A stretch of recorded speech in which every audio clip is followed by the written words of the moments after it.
Like, they have to win the early game. Yeah, all right. Or the game is over. Is that how you want to introduce this to everyone who's tuning in over on the Twitch live stream? It's like, all right, let's get to this point. Welcome everybody here on the main live stream. You're joining us all here. We'll be streaming out and talking about this in Dota TV, like myself and Luminous. Yes. Where Cloud9 has to win the early game. After looking at the draft, we, in our expert's opinion, which I don't know if it agrees with the panel or not, but we're going to basically say C9, if they don't win the first 5 minutes, it's over. It's over. It's just over. It's all over. There's nothing more to be done. But then again, maybe this could help him. Eternal Envy stands Night Watchman up on the cliff, and all of DK break out of the smoke. Lanham is pretty close, but he won't get there all the way. But here's the thing, though. You go in there and you war down in Name1's camp. So where is he going to get that quick mech that you talked about? That's for Aoi to figure out, not us, right? That's not our job. Aoi goes Radiant jungle. Actually, this could work. This could work. Bone 7 just like protects. We put wards up there. Like they'll see when DK comes down south.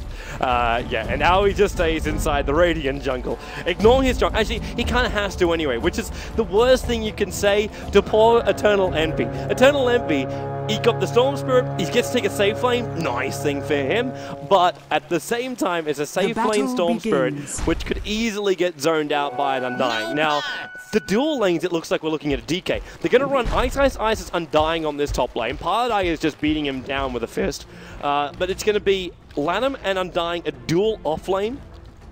It's going to be MMY babysitting Burning on the bottom lane. So this might have been just in case the Axe ended up on the bottom lane.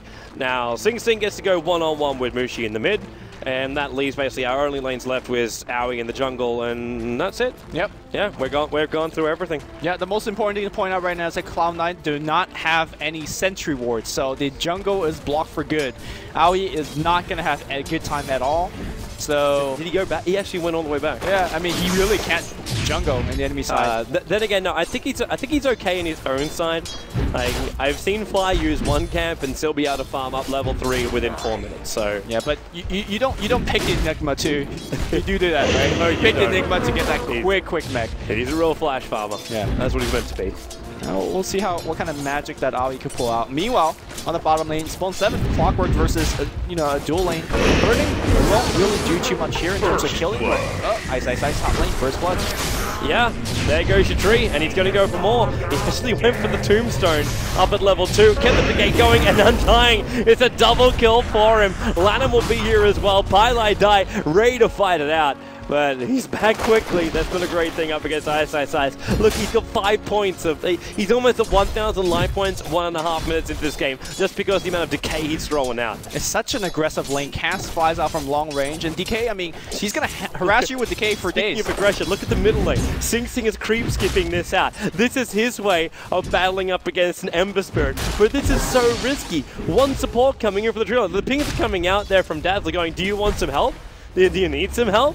He's gonna be okay. Yeah, I think Mushi and Sing Sing will be fine. But here comes a courier. It's walking out here on the mid lane. That's not gonna get sniped because Axe is back. Yeah, so maybe that's what Sing Sing was going for. Maybe even delay the courier a little bit. Maybe it's also a way he knew he could get the farm. Yes. That was literally it. Yeah. Again, to reiterate what Toby earlier said, they need to win the early game hard, and it doesn't look like they're doing it that hot, man. Starting out with 0-2 from middle lane. We got movement coming in from Lanham. Now there's a couple of creeps here, and they're gonna try and kill off Sing Sing. Now there's Searing Chains and Flame Gun up at level 2 on both. At the same time, actually, maybe iceiceice is up a little bit too far. Where's their stunner? He's in the jungle. He's actually so tanky. Malefice is their only stunner. Now Lanham, Invis Rune, he's looking at Aoi 2000. He can actually just cause him a lot of problems by just cancelling the clarity, the next one he uses. Or steal his experience. Yes, or steal his experience. Or both. Why not both, man? Everyone have a taco. Wow. I don't think he even now cleared through that camp anymore. Meanwhile, it looks like Dazzle was killed by neutral. Meanwhile, Bone 7, though, he's kind of out there by himself. The wolf will get cleared out by the camps. There's movement, though, coming over now from Mushi. He doesn't have any points in Sleight of Fist, so we can't move quickly over there. For Bone 7, seeing the upside of this right now, Lanham got himself into the stack, and Bone 7 was the man trying to chase him down. He expended everything he had to try and get that kill. Yeah. Well, Cloud9, all they're really in for the early laning stage is just experience and some slight bit of farm, because once level 6 come, it really could change up, depending on Clockwork's ganks. Yeah. It really will just come through from Clockwork, because when you run a safe lane Storm, especially a safe lane Storm that just gave up First Blood, you need to farm, and farm for a long time. We'll see if Envy's going to get the rune. And MMY, that sentry ward was right on the edge of getting rid of that observer, which was blocking up his camp. Now Aui's into middle lane, smoked up, and Sing Sing, he already starts off with the call. Unfortunately, Mushi went into a sleight of fist and actually dodged the call out from Sing Sing. What a player. Now he goes for Searing Chains, and Sing Sing, Living Arm is going to protect him. Support's on the way in, and it's coming in from Aoi 2000. Malvis under Mushi, Sing Sing, he doesn't have Culling Blade, but he goes for a secondary call here, and Mushi, he should die here. Bottom the Searing Chains off! Aoi's going to go down the tower! MMY comes in, takes one, he's looking for a second. Sing Sing up the hill, 49 life points, as it's actually popping up the south. He's away to safety right there. Top lane here looks like Lamb is found. He's stuck in the trees, and that's not where you want to be, next to Big Bad Tree. Oh, he's actually healing quite a bit though. The cast. No! The heal to the cage. No! Malifus, Pylite, Die almost got locked in by the Undead Army, and maybe he won't get himself away from this one. Decay off cooldown 3 seconds time, but iceiceice just fist bumping him down. Even though it's a 1-for-1 trade, I call that a big victory for DK, because when you run an off lane and you trade evenly, man, that's where exactly where you want to be. Iceiceice almost level 6, and he has the arcane boots. Really, the early game, all you have to worry about in Undying is mana, and he's found the solution already. Yeah, and they're moving in deeper. Like 5 minutes in, you got arcane boots, you've got stick charge as well. So if he can't be spamming out his static remnants, that will cause him more problems than good. And then you've also got iceiceice with another 500 gold up his sleeve. So there's so much to play around with. And this is the point where I wasn't quite sure about Bone 7. The Wolves are starting to get up in levels. They're actually up at level 3 now. Middle lane, Sing Sing might be in a little bit of trouble. He's getting stung up here. He goes for the call to try and make sure it's basic attack damage. I'm not going to go into a Searing Chains. Searing Chains will still be able to latch, and Sing Sing is dropping low. Well, he's going to get Living Arm and up, and Paradise working overtime to keep this Axe mid lane working. But is it really? 28 for 1 up against a 31 for 4? He's not controlling Mushi, he's not getting kills. Yeah, when Axe was spammed as a first counter pick to Lycan, they had to imagine laning against the Lycan. And going back to Lycan, man, he's the lead farmer in this entire game. So I don't think the Axe pick has worked out. I don't think the lanes has worked out. So the question is, where's the recovery? How do you recover? I don't know how, man. I think you start by hitting hooks. One of the most powerful early game punches in this game, man. No. The Clockwork. The Clockwork, right. Malifus done right now. Iceiceice goes to open form. Drops down the Tombstone as well. And he's battling up against the army of conversions. Look at the heal coming in as well. Yep. Oh, there's that. Yeah, I do want to point out that Clockwork does have a 3 points into his battery assault. Oh, Mushi. Right on Sing Sing. The call's already failed right now with the Poison Sting. He's looking for some extra damage. The support coming in from Bone 7, but instantly out from Spirit to Spirit. Mushi locked under the range of the tower. Dazzle has been pushed back. He needs to get a Shallow Grave over here on Mushi. He's got one more Spirit he can throw and get himself out in the bottle charge. Maybe one Spirit out. Oh, no, the attack! I'm surprised that actually he went in for that kill, because I think the trade definitely favored Cloud9 by a huge amount. That gave level 6 to Clockwork, and that's really the beginning of the comeback for Cloud9. It's all up to Bone 7's shoulder. How broad is it? How much can he lift?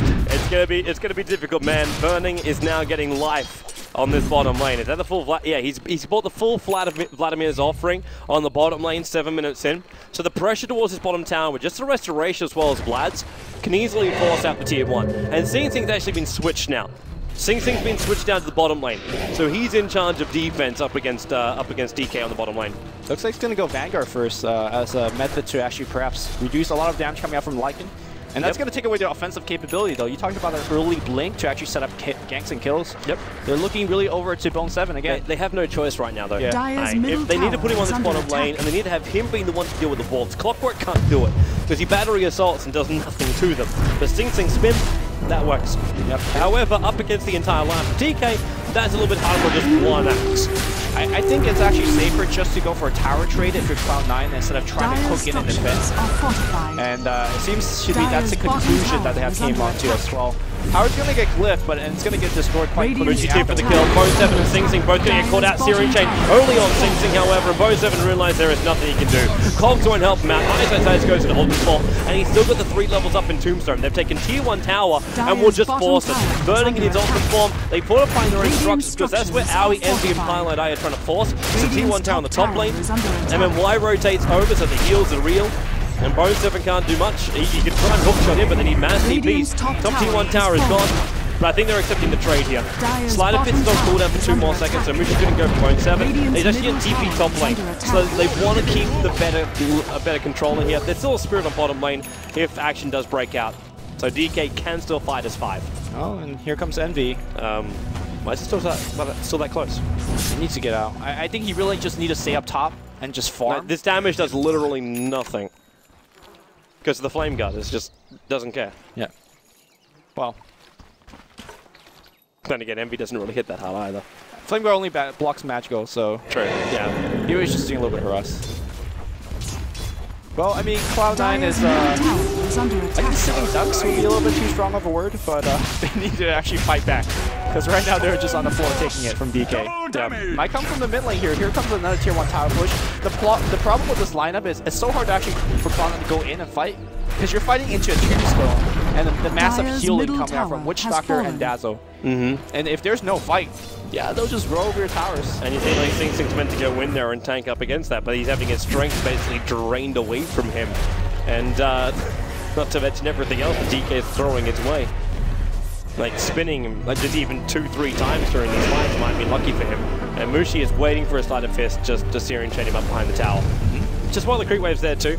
And the Rocket's scouting out for Clockwork. Eternal Levy with the DD room, which you grab from top river, is now forcing the tier 2 tower out. Weave actually went over on Mushi, so there's a nice little buff up coming from the DK lineup. So Ember Spirit's getting tankier and tankier, while iceiceice's actually getting weaker and weaker. More support's coming in from the side of Bone7. He's going to try and hook him through the rear here, and iceiceice, well, I tell you, he'll try and blink him, but with Vanguard, he can't really do it. So they let the tier 2 tower go. Envy is also coming up through the river. They're going to try and catch out DK right now. Any kind of stragglers, Pilot is still here, and DK, they're staying as a good squad.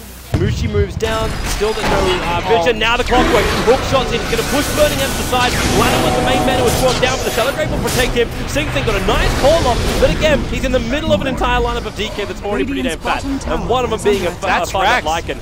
This is Rex. There's Mech already finished. Oh, look at that coming Envy. Envy's gonna jump back out, but the Wolves, he never stops. He's going for the kill. There's the healing ward. The chain's gonna come through. Envy's gonna go down. I think, no, he's gonna walk out of there. Here comes iceiceice, and that's enough. The heal's right there. It looks like this is gonna be a runaway game. There's just no way to stop this push. This is true. What is the D push? This is almost true. There is none. Midnight Pulse is in. GG! 11 minutes and 14 seconds. The GG call comes out from Cloud9 here in game number 2. Game number 1 made its run to Marathon. Game number 2 was over before it started. He was good. The draft wasn't good. The draft was quite bad, if I have to say. There was definitely some serious faults coming out of it, but Cloud9, they try to roll the dice, they try to play an Axe lineup, and the level 6s never arrived. And DK, it was a perfect play. The Undying pickup from them really just pushed their advantage so early on. So early on. I'm just